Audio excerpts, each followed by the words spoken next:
பாதாதி கேசம் அப்படின்னா என்னன்னு தெரியுமா? இந்த வார்த்தையை நீங்கள் நிறைய பேர் கேள்விப்பட்டிருப்பீங்க. எங்கன்னு தானே கேட்குறீங்க? இங்கே தான்.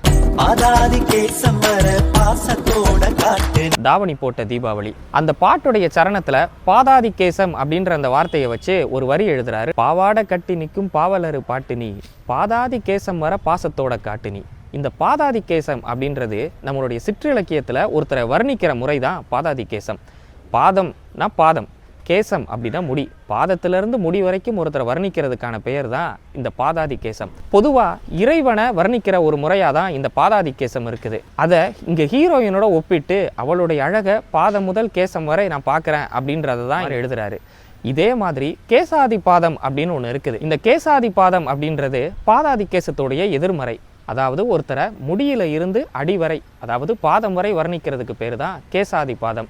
இதுவரைக்கும் இந்த பாட்டை நீங்கள் பாடுறப்பெல்லாம் இந்த வார்த்தையை நீங்கள் தெரியாமல் பாடியிருந்தாலோ அல்லது இதோட அர்த்தம் என்னன்னு புரியாமல் பாடியிருந்தாலோ இனி அதை தெரிஞ்சுக்கிட்டு கரெக்டாக பாடுங்க.